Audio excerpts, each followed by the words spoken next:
All right, good afternoon, everyone. Thank you for joining us for the first virtual tea party. I am Sina Coulter. I'm the director for the Center for Career Development, and I will serve as your host and moderator for today's tea party. I hope everyone has their cup of tea or coffee, and let's join and get ready for our tea party. So today we are joined by Morgan's own career specialists, and they will spill the tea on what's happening in the job market. For those of you joining us, you are encouraged to ask questions by posting your question in the chat box. You'll see it at the bottom. It says Q&A. So just type it right in the Q&A and we will be sure to answer your questions as we go along. Before we get started, I want us to take a moment to learn about our panelists.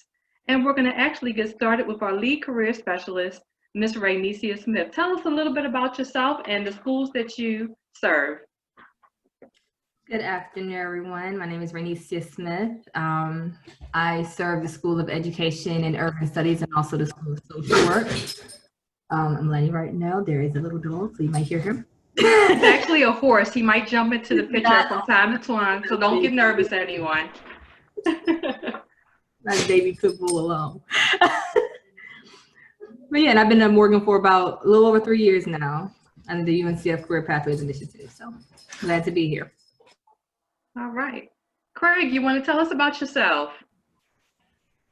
Hello, my name is Craig Bullock, and I am the career specialist for the School of Business and Community Health and Policy. And I've been working at Morgan for about 1 year now, actually. And I've been in career services for about 3 to 4 years.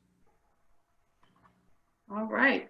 And last but not least, Ms. Anjay. Hello, everyone. I am Ms. Amber Anjay. I work with the schools of engineering, architecture and planning, computer science, mathematical and natural sciences. I've been with Morgan for a little over 2 years, and I am so happy to be in the National Treasure, to serve the National Treasure and to serve you students. Thank you, Anbar. So students, as you join us today, we chose to do a virtual tea party because what we want to do is to have an informal conversation with you so that you feel comfortable asking any questions that may be of interest to you when it comes to the job market. We've been meeting with students regularly in a virtual setting, and we've been hearing a lot of concerns about what's happening in the job market. And we really thought that it was important for us to talk about what's happening from our perspective. And we really want you to be mindful that these answers that we're providing to you today, these are just speculations. No one knows with certainty what's happening or what's going to happen as a result of COVID.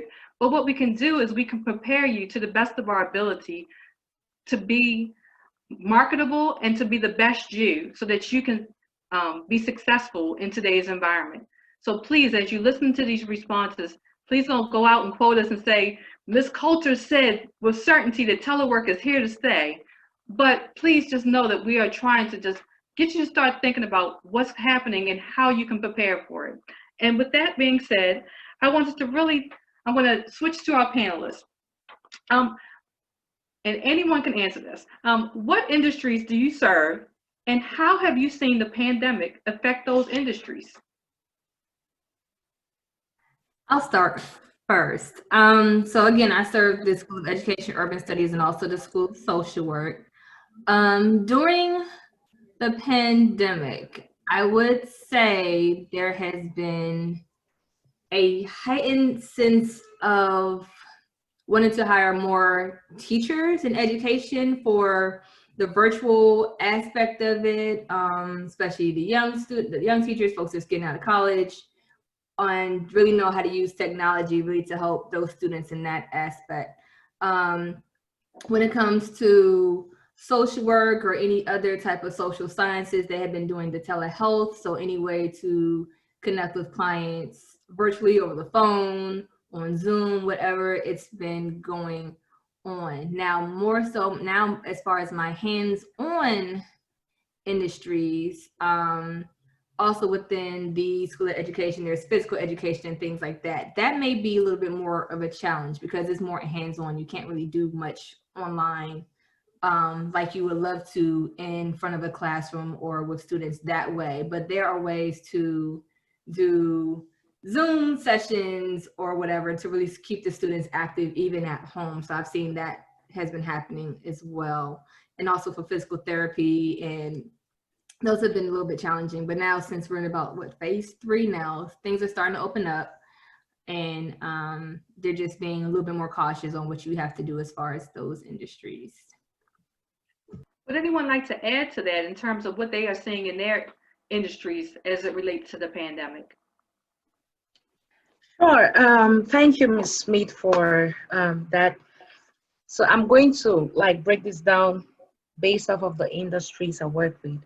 So I was looking at this article that talked about a survey that was quite recent from the British Science Association, where it talked about the heightened need, the heightened interest that students put in the science field. Like a lot of students have, especially teenagers between the ages of 14 to 18, have attained interest in following a career path that has to do with the science field. And when you're looking at that, you're looking at about the percentage that was given was about 37% of young people who are now likely to consider a scientific career. So that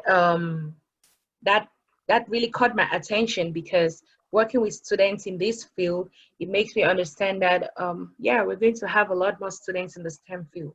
Now, when it comes to architecture and planning, the American Institute of Architects, we talk about, like the article they talked about, in one of the articles quite recently, they talked about people still building. So regardless of the pandemic, people are still building. And they're looking for people who can think out of the box.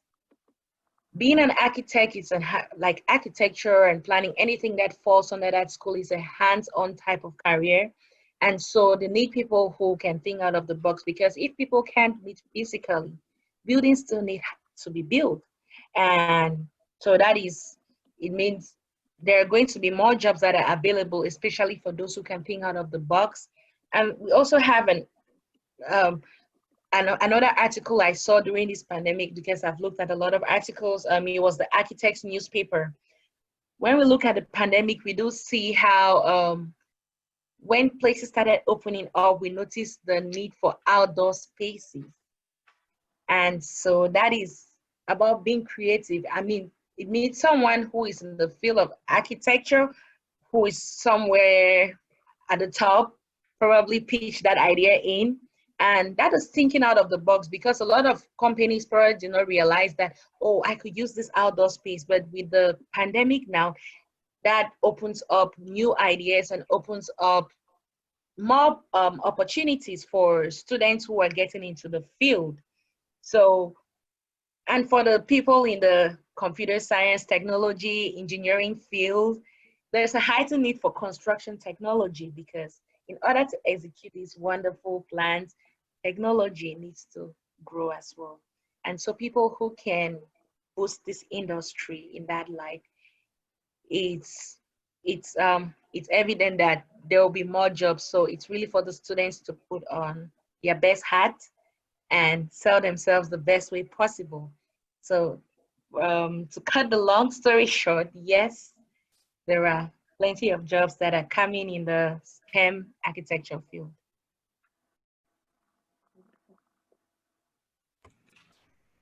All right. So, I just want to be a little bit more transparent, and let's remember that we are in one of the most difficult times in the career job place search in history.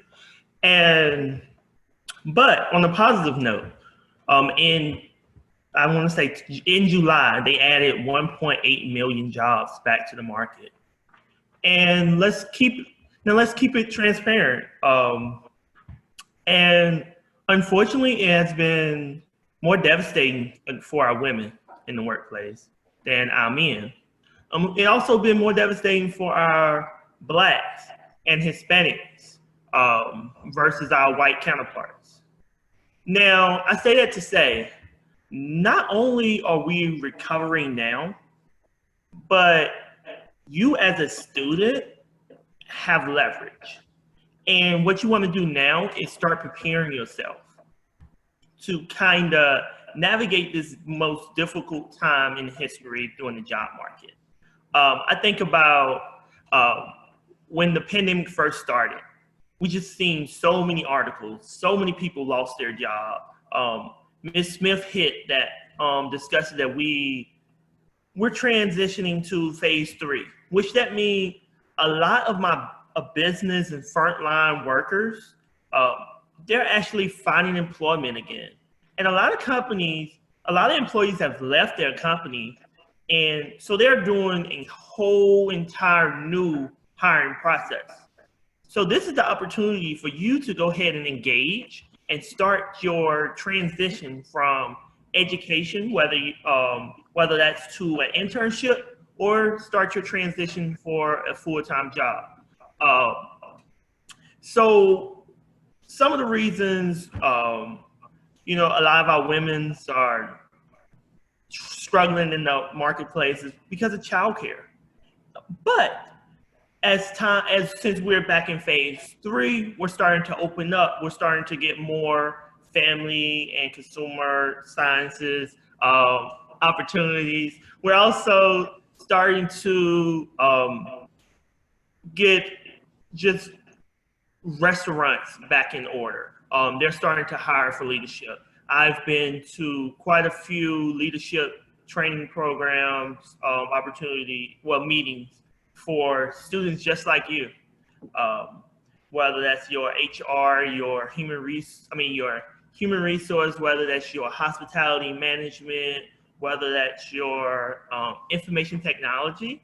And actually, information technology is probably one of the least hit industries during this pandemic. So if you're in the technology field, your industry is actually excelling, and you want to go ahead and navigate some of those career opportunities now to go ahead and set yourself apart. And just being transparent, there's not enough people in the technology industry. So you want to go ahead and make yourself available for potential employees. Thank you. You know, my next question was going to be, are employers still hiring? But you absolutely have pointed out that employers are absolutely still hiring. It just may be a different set of employers that are hiring, or may not necessarily be the field that you were initially planning to go into. So would someone be able to speak on, what if I'm a student or an alum who was planning to go into a particular field, and now that field isn't doing so well, and now I need to start looking for employment in another field? What's the best way to go about looking for a position in a completely different field? So I'm thinking about switching paths. How do I go about doing that?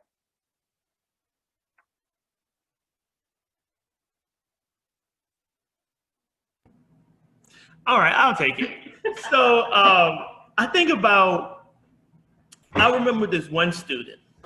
He was a theater major, and just being transparent, the theater industry is one of the harder hit industries during the pandemic. And that student, which was a 2020 class, he had to actually explore some of the leadership business type of opportunities, and do theater work on the side. So unfortunately, certain industries have been affected and hit extremely hard, and you can use your transferable skills, which we're all grateful that Morgan provide every student a holistic education, which you'll be able to apply your skill sets to quite a few different industries.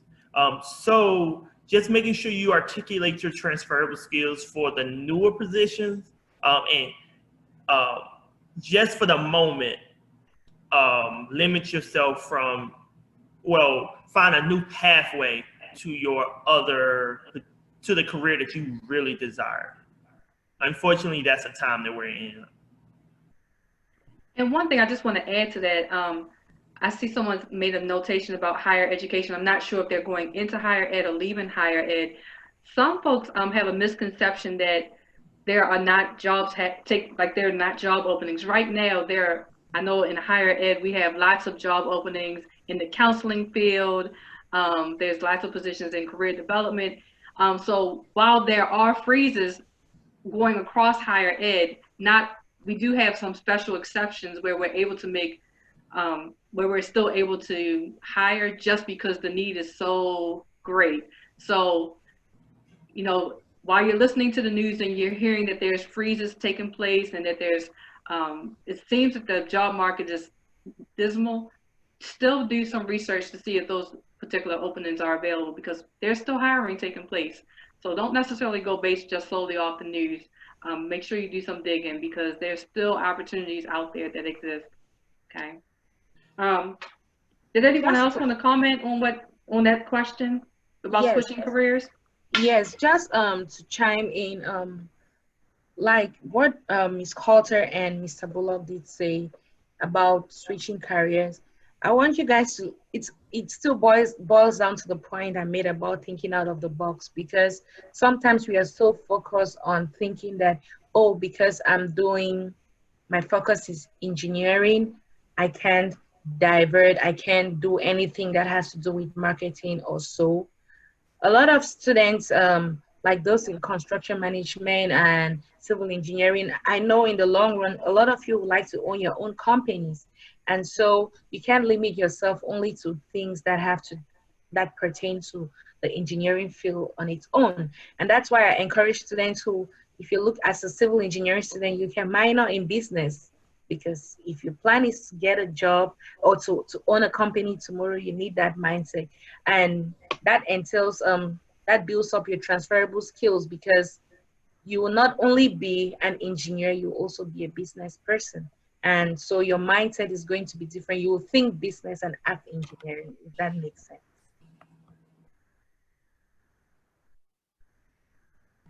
The next question, certainly as we're talking about applying for positions, other than submitting a resume through a website, what's the best way to find out about positions and to apply for positions? Are there other things that they should be doing?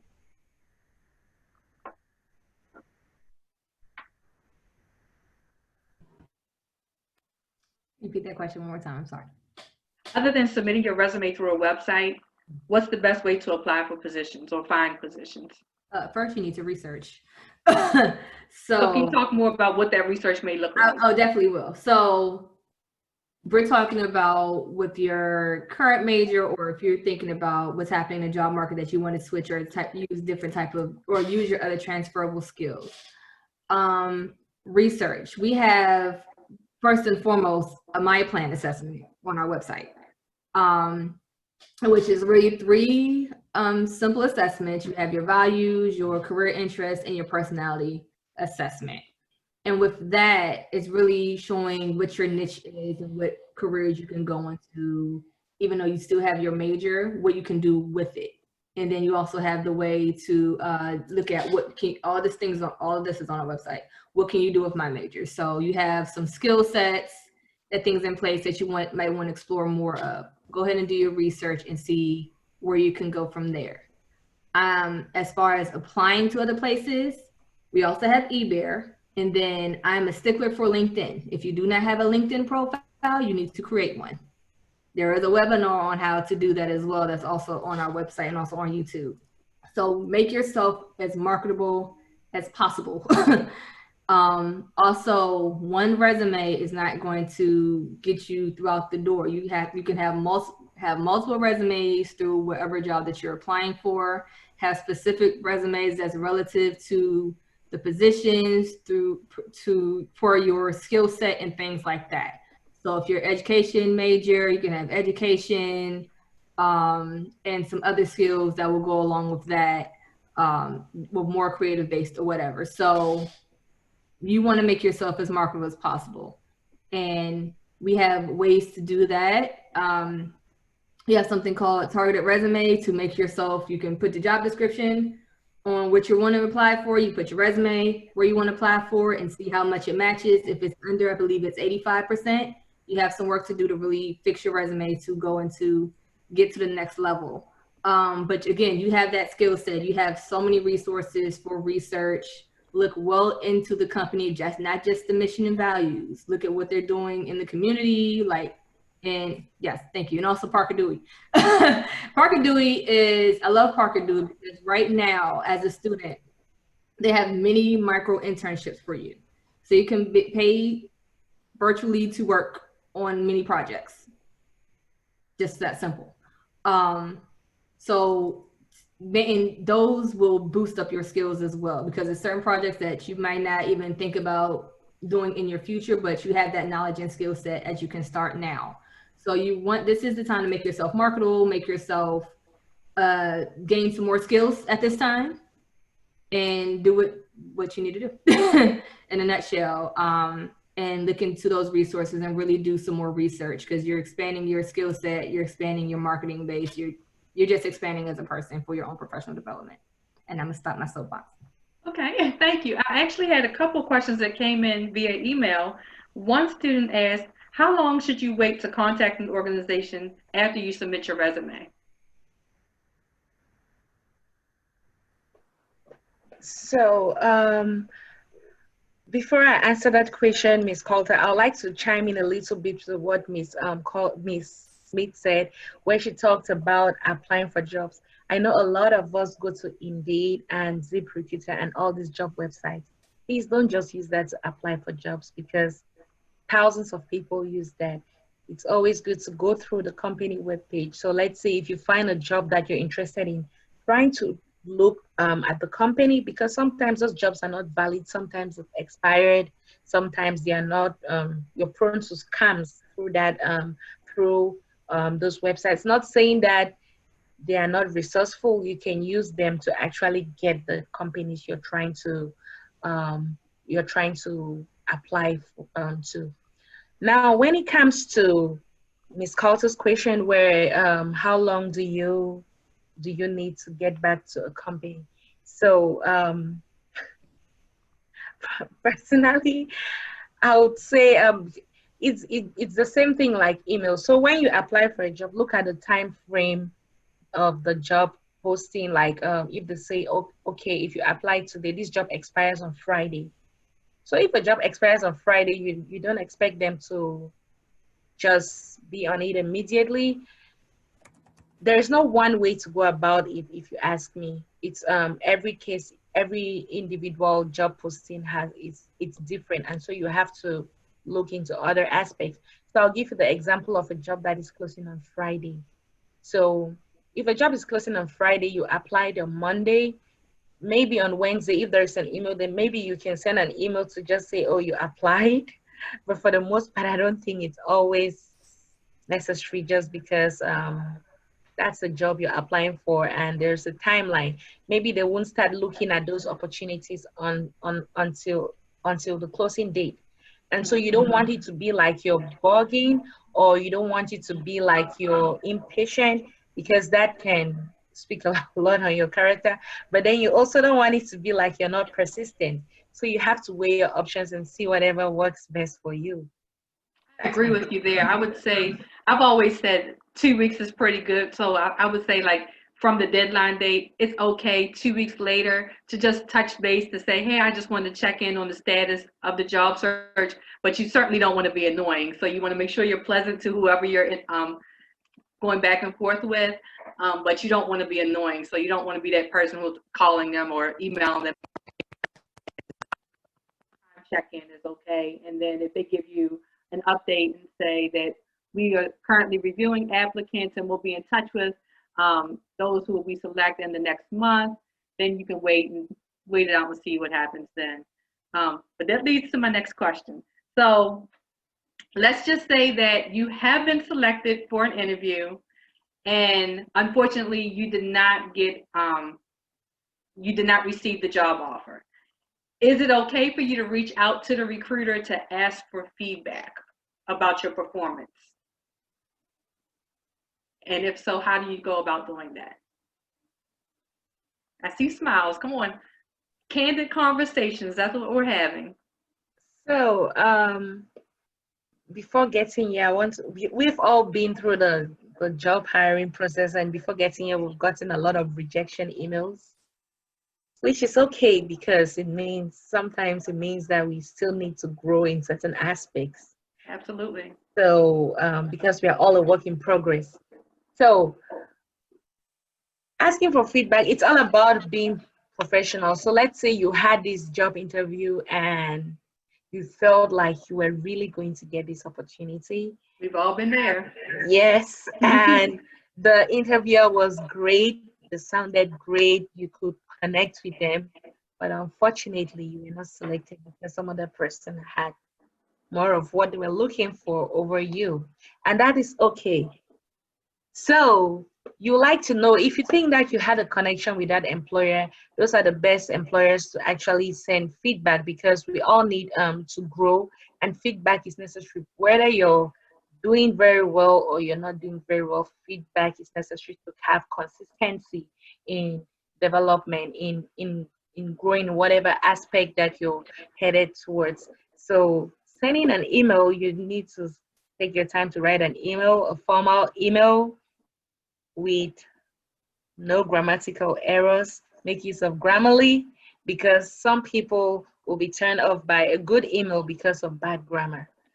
So, or an email with good intentions. You write an email requesting for feedback. It's okay to do that. Sometimes employers will respond to you, sometimes they won't. And don't get offended if they don't respond to you. But sometimes they'll actually take the time to give you details on, especially if they felt like you were that close to getting it. So it's okay to send feedback, to request feedback from employers if you're not selected for an interview. Absolutely. And the one thing I actually want to take a step back and say, we absolutely have resources in the Center for Career Development. So if you are going out and you know you have an interview coming up and you want to practice your skills and get feedback prior to the interview, you can absolutely reach out to your career specialist, or you can use one of our virtual tools and practice interviewing prior to the interview and get feedback from a career specialist. And they don't have a job on the line, so they'll be able to give you feedback and make sure that you're prepped before you actually go out for that job so that you can be more inclined to get that next job and secure that next job. All right, I'm going to actually shift gears a little bit and ask you guys, how has the Black Lives Matter movement impacted day-to-day business in career services? I see some folks that took a step back, sat back. I don't know what that means. I think Miss Smith getting ready to unload something on us, y'all. Get your tea ready. All right now. Craig, you joined us from another thing? I'm not sure what happened. All right. We got a second Craig on the line. Let's go. So what I will say is our job has changed due to the Black Lives Matter movement. A lot of employers have finally realized the importance of diversity and inclusion. Not every employer understood that factor, and not all of the employers are going to know how to operate with people of color or Black employees. So what we have been engaging with in career services is a lot of employers that come to us specifically for minority opportunities. And we, as the career service department, it's always fighting for the students here in Morgan and educating the employers on the importance of hiring the right candidate for their positions, and understanding that our students provide much more than just the Black quota that employers desire.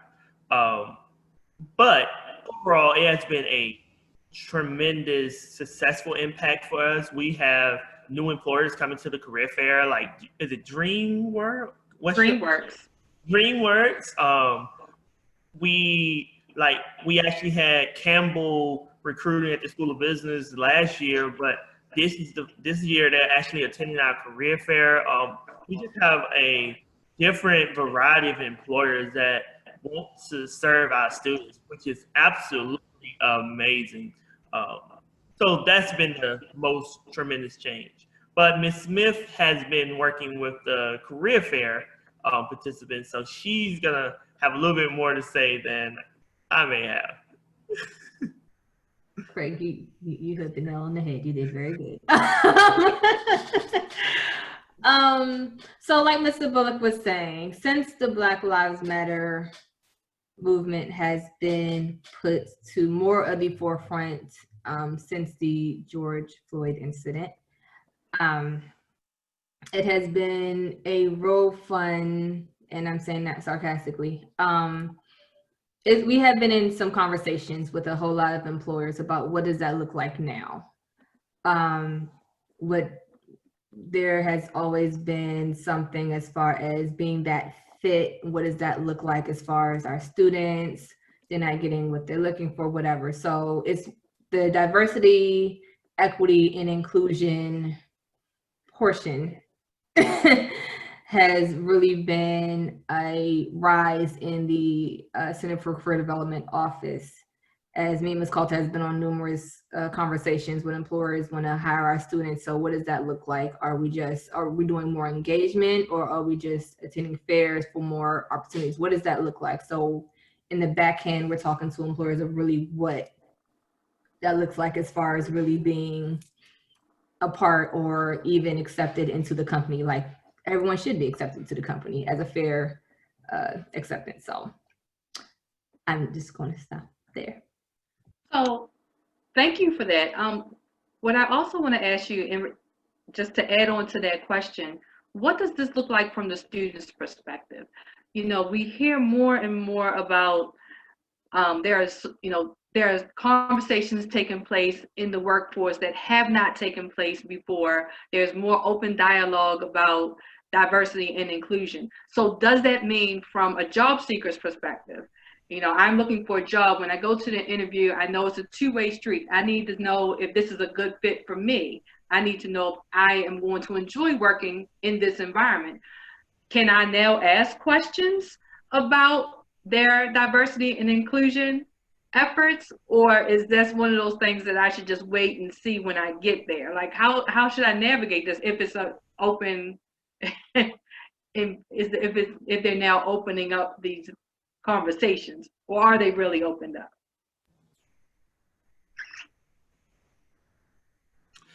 So as a student, you should still be very cautious on how you engage with employers surrounding this topic. However, us as the Center for Career Development, we're always providing opportunities to engage with employers. So you can ask those questions directly to the employers. For example, we have different panels where we talk about some of the affinity groups, so inside of organizations, they may have a Black support group, they may have a women's support group, LGBT, international student, and you can ask about, and that's a very appropriate question to ask. Hey, do you have any affinity groups to support people of color or women? That's a very legitimate question. However, just be very cautious going into too much detail. You will intimidate the employer.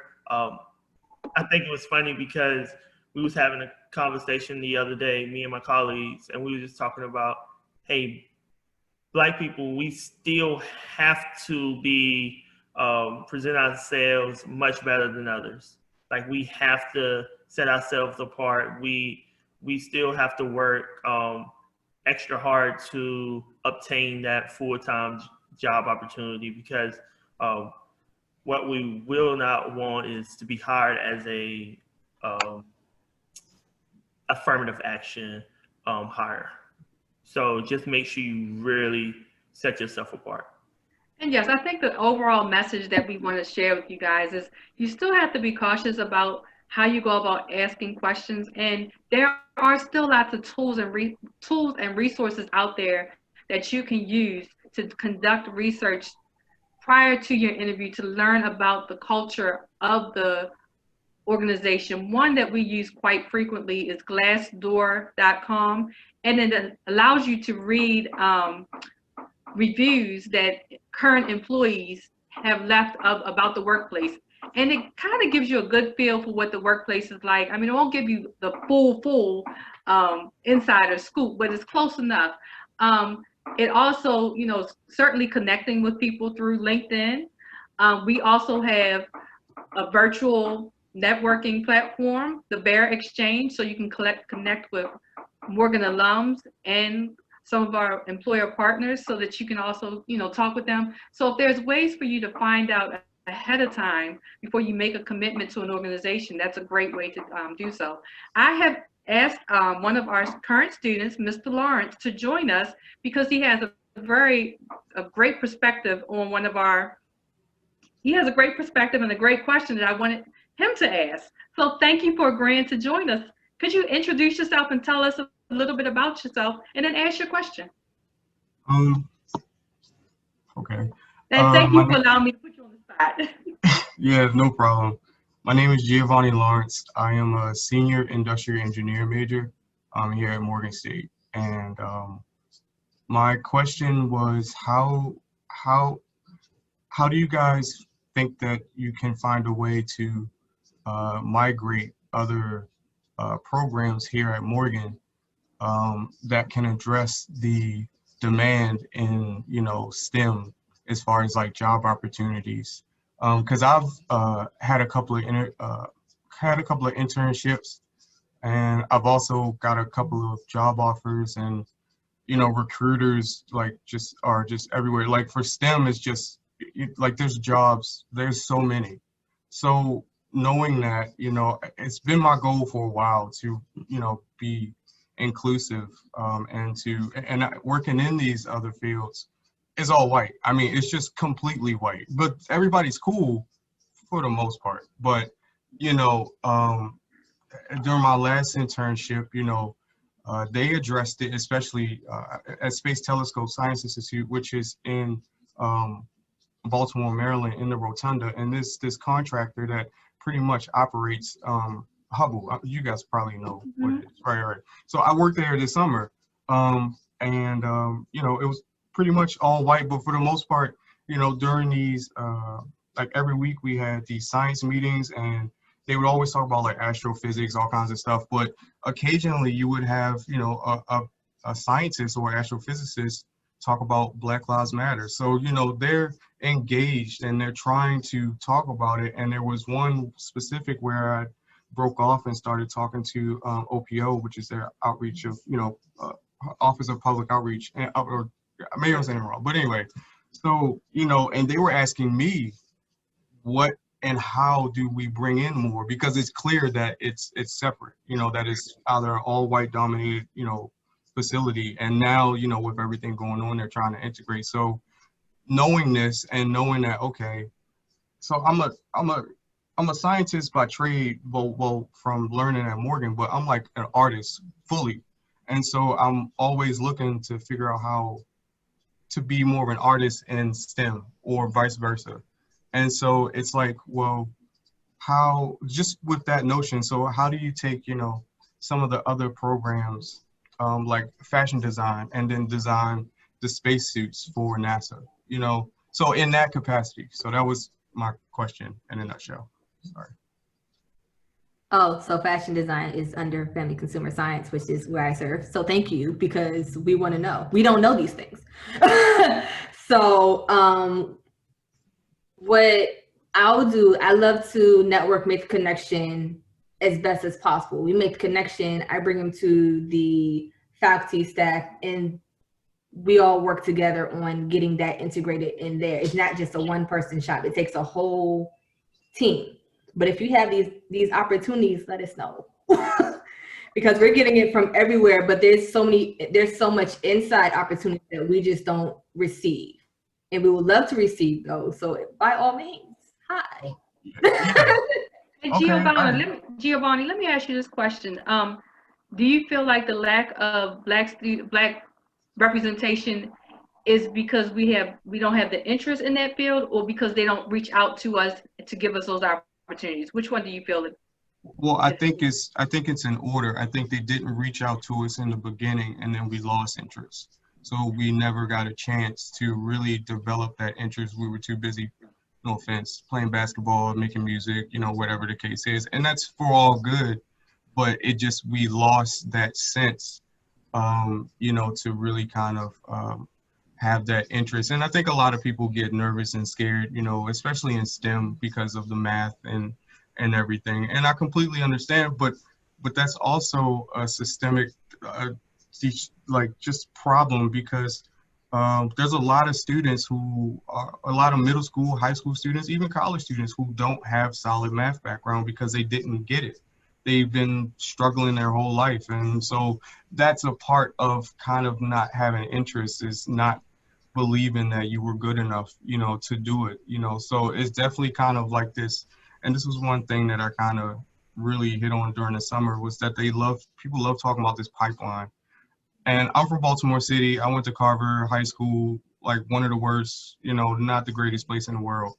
And I didn't have the greatest background, growing up. And so when people talk about this pipeline, they're like, oh yeah, let's go talk to Poly, let's go talk to, the other school that's downtown, bring those kids in. They're good. That's the clean pipeline. You need to focus on the dirty one, on the ones where people, so it's really, I know I'm talking more of like the bigger picture. Yeah, you're talking about the bigger picture, but it's important because, but it's right. It's really important, because that's the only way that we're going to really change over, a period of time. I mean, we can definitely, start now by just encouraging and just trying to share information, as far as, like I was saying, where I'm seeing in the STEM world where they need more engineers, because no one wants to, well, they need engineers and they want to be diverse. They want to hear, like I said, during the summer, they wanted to know, how do we do this? So it's like, I think we just got to keep pushing.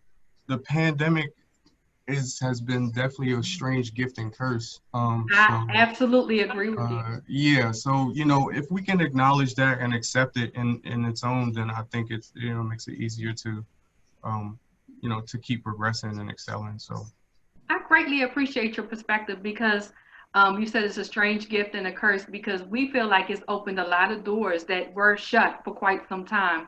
Going to a couple of your points, as you were speaking, I was thinking, this is much bigger than us. It requires early exposure, and that requires us to have exposure in middle school and high school. And I didn't want to get completely off topic, but we only have a few people on this call today, but this is going to be a recorded webinar.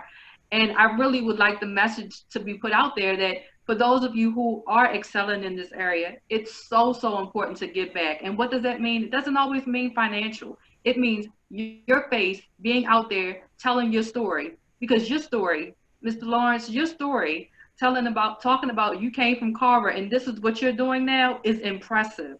Because some folks will look at you and say, I can be just like Mr. Lawrence, because that's all I want other people to do. But people have to be able to put a face and say, he looks like me and I can do it too. Because so often we say, well, I didn't have this and nobody gave me this and therefore I can't. And guess what? You're proof that we can and we will. But we have to be willing to get out there and tell our story. And at Morgan, we have so many amazing stories, but so many of them go untold. And to answer your original question, we have a very small staff, but if you tell us, you just put the worm on the hook for us and say, there's some opportunities here, we'll go after them, you know, because we try our best to go after what we know is out there. But honestly, I wouldn't have thought about designing the Nassau suit. But guess what? I would love to put a Morgan name to the next Nassau suit and be like, guess who designed that, y'all? Could you imagine the publicity we could get? But there's so many opportunities out there. We need y'all as much as y'all need us. Morgan's success absolutely is dependent on your success. So as you go out there and as you become great and as you are great, just remember that your story is important to tell. So just take the time to tell your story, you know, and that's why I wanted you to jump on, because as soon as I saw what you had to say, I was like, I need him to tell the story. But you know, like I said, there's a small number of folks on here, but if nothing else comes out of this, I want folks to realize that this pandemic, as annoying as it has been, as horrible, you know, it took so many lives, but at the same time, it has opened so many new doors for us. We have employers who are coming across the nation that have never heard of a Morgan, that are reaching out to us and sharing opportunities. I think it's because of the pandemic, but sometimes it's because of this diversity and inclusion. Whatever the case may be, we're going to give them Morgan's best, and they're going to keep coming back. So we welcome it. So yes, Black Lives Matter has impacted Morgan in many ways, and some of it is a pain, but others we welcome, because while they keep coming, we're going to keep giving them our best. So for those who are on the line, I have put a lot of things in the chat, a lot of resources to help students to be their best. The people who have been speaking on this call are here to make you maximize your absolute best self, so that you can market yourself to these employers for internships, for full-time jobs, for grad school, whatever you have next on your list, so that you can be your absolute best. We are still available virtual to assist everyone. And Mr. Lawrence, I know you don't want to sit there and stare at us. Did you have anything else you wanted to add before I turn you back over to be an attendee, so that you can just observe, so that you don't feel like you're on the spot? Yeah, so like on Thursdays, over the summer, I kind of got appointed to be president of like this organization that we're starting. So at school, I'm not sure if y'all know about the aerospace program. You know, we got like 1.2 million. So we have this program. About that. Right, so we have this program here called Aero, and we're developing a 6-inch diameter rocket. That's going to take a while, but at the same time, we started an organization, which is already a national organization called SEDS, which is Students for Exploration and the Development of Space. So I hold meetings every Thursday right now. I haven't been able to, I don't even know how to like even bring in more people, because right now it's really just kind of a short, but pretty much the organization is really geared towards, you know, really doing diversity, minority, inclusion, leadership. My meetings are completely, they're out of control, but they're very structured. Anybody heard of Earl Nightingale? Please, no one? Earl Nightingale. Watch the 10, oh my gosh, what is this called? I'm sorry, just give me 1 second. I just gotta find this, my agenda, because it had it sitting right on it. You Can Become What You Imagine, Earl Nightingale. Just watch it. It's like the top 10 Earl Nightingale things. Okay. But yeah, so I'm really, yeah, my overview of this meeting is in place to go over logistical details involving the Aero Rocketry Club, SEDS, MSU, an increasingly diverse group of students. We explore possibilities of developing the new aerospace program while developing continuity with the various departments, organizations, and local communities with open arms. So that's what I'm trying to do, but I graduate in December, so I'm trying to do this quick. Okay, so you need to let us know how we can help you. That'll be great. That'll be cool. All right. Can I put my, just go check. I'll email you after this. Okay, all right, cool. Thank you. Thank you so much. And Ms. Lawrence, can you please send that email to any one of us just connecting us with that recruiter? Definitely. I'll email him and then he can shoot it back to us. So the recruiter is kind of strange. Yeah, it's a whole website kind of thing. But yeah, I have to like, we can have like a talk, one of these conference things and talk more about it. And that's I can follow up with you, Mr. Giovanni. I'm sorry? Thank you. Go ahead. Yeah, I was Oh, saying thank I could follow up with you. I could yeah. follow up with you to be your career specialist. Okay. All right. Yeah. Thank you. I appreciate that. I'm not sure how to remove him. If I remove him, I'm scared to kick him out. I'll just come back. You can remove me. That's Okay. cool. All right. We'll just leave. Peace. All right. Did I kick him out? I think I kicked him out. He's gonna come back. Okay. All right. So that was great. All right. Back to our webinar. We only have 8 minutes. If anyone has any questions, please be sure to enter them in the chat box. Otherwise, we're going to proceed. Let's see.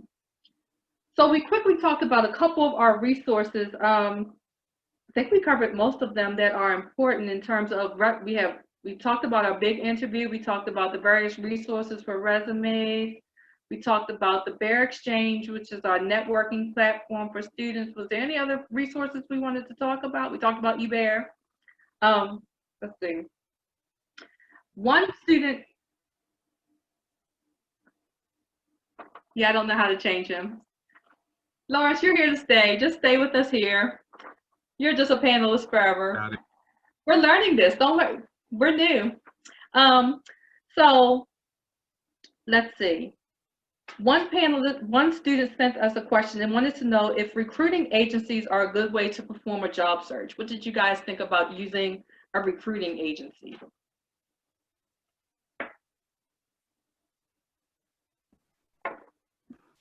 Well, my take on that would be a recruiting agent, they are good, they have their pros as well as their cons.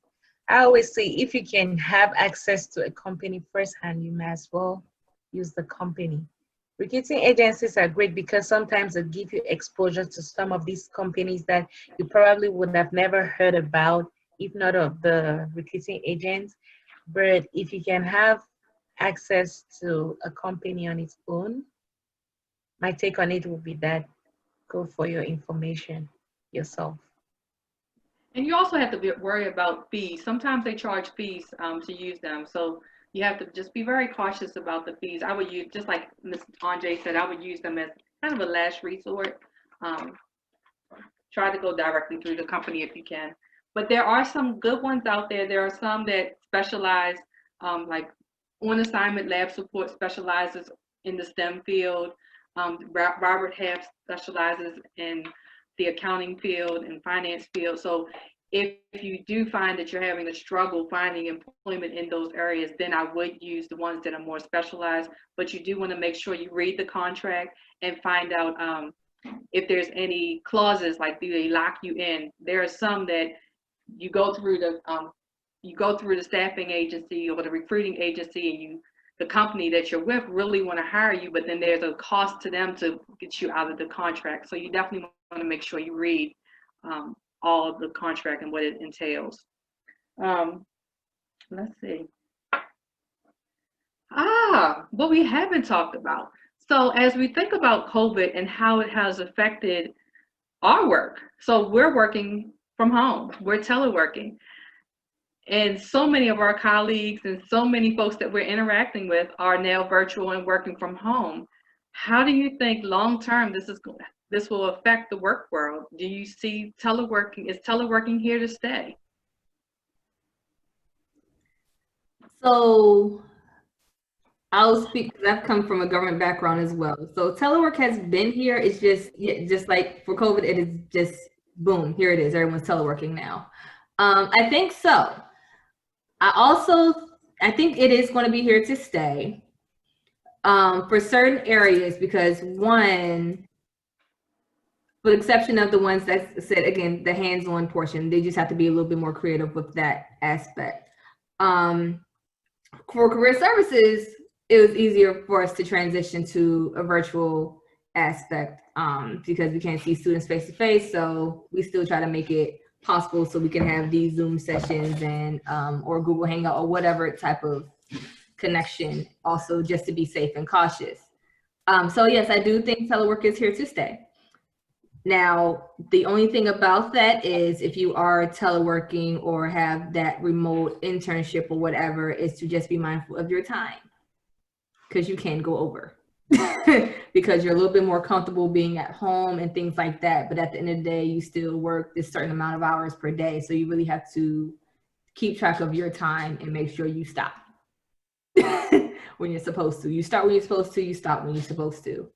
But other than that, it's just making it your own, making yourself as comfortable. If you have to move around in the house, so you won't be, I do not recommend being on your bed working because you're too comfortable. So being at a desk, at your kitchen, wherever that you can really perform professionally while you're working from home. So, but I think telework is definitely here to stay. One of the employers, well, a couple of employers I've been interacting with have mentioned to me that they plan to utilize telework at this moment. So just make sure when you're applying to internships and or full-time jobs, you understand if they're planning to telework, like how long they plan to telework, and if they want you to actually be in that specific location. And that's imperative, especially if you're starting to take one while you're taking classes. So just understand the overall perspective, and to actually get to the answer of her question, yes, telework is going to be more involved with our everyday life. Believe it or not, teleworking was starting to trend upwards prior to COVID, and now since COVID hit, it just skyrocketed, like Ms. Smith mentioned earlier. So depending on what industry you're in, you may or may not have the opportunity to telework.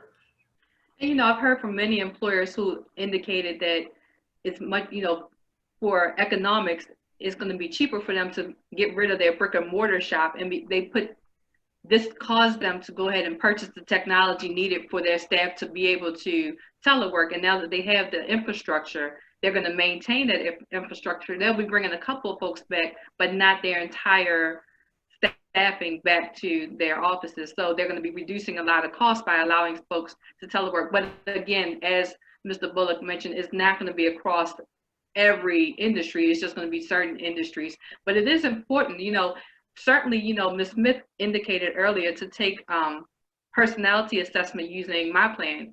You really need to know yourself well enough to know if this is a good fit for you, because for many folks, many of us enjoy and require that interaction from our staff members to bounce ideas off of. Not to say that you can't do that virtually, but some folks like that interaction, that day-to-day interaction, that ability to run across the hall to someone, to pass a sheet of paper to someone, so sometimes, you have to really figure out, is this going to be an environment that's a good fit for me?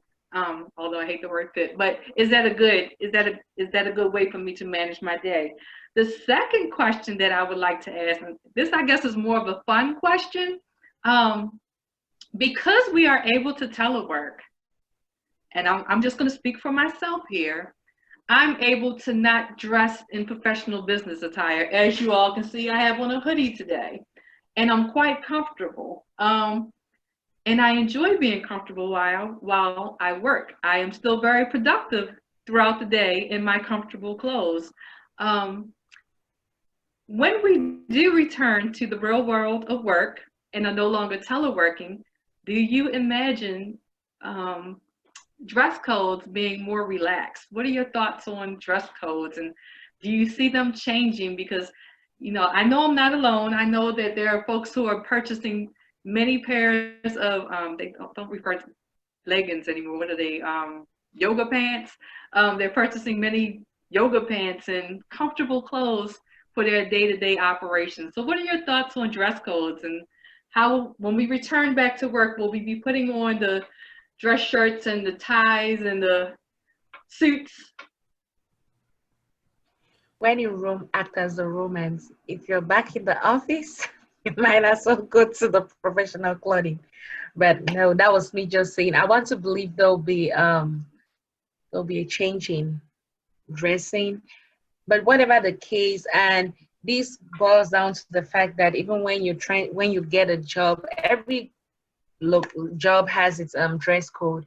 So you just have to be mindful on the dress code, because if the dress code becomes relaxed, then you might as well be relaxed. But if they have to keep being formal, suit and tie, then you have to do it. It's all based on the setting you find yourself in and your job code.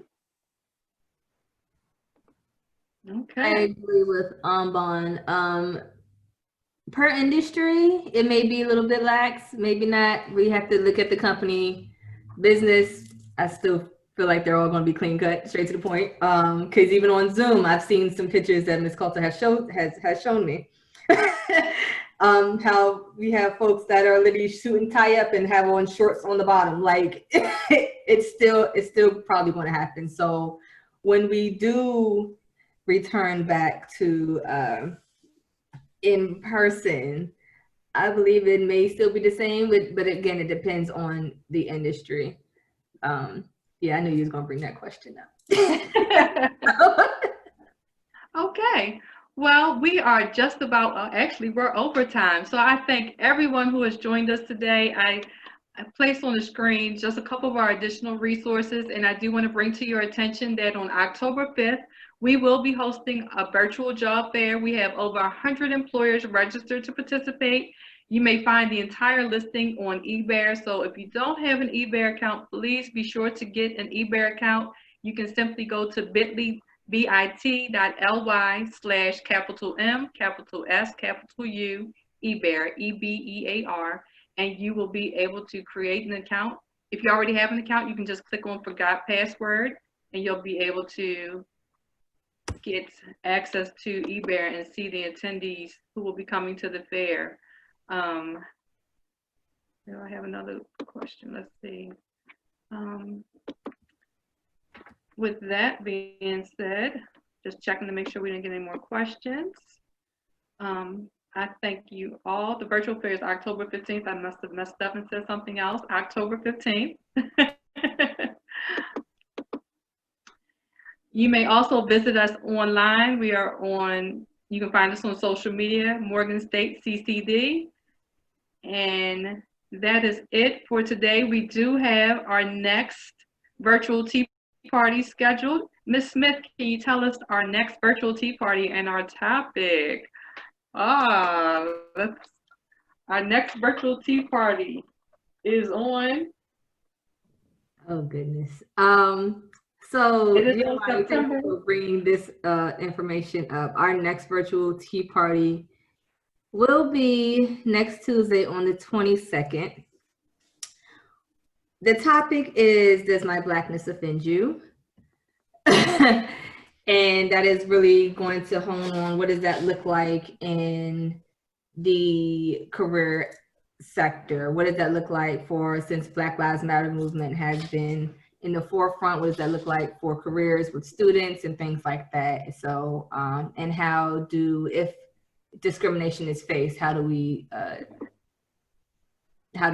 deal with that? Or what are some things that we can do to help ourselves in that aspect? So look forward. So we hope that you will all consider joining us for our next tea party. We will be sending out invitations, and we'll be sure to send each of you an invitation for our next virtual tea party. Thank you all for joining us. We hope that you gained something today. And if nothing else, we want you to go out and be great and share your story.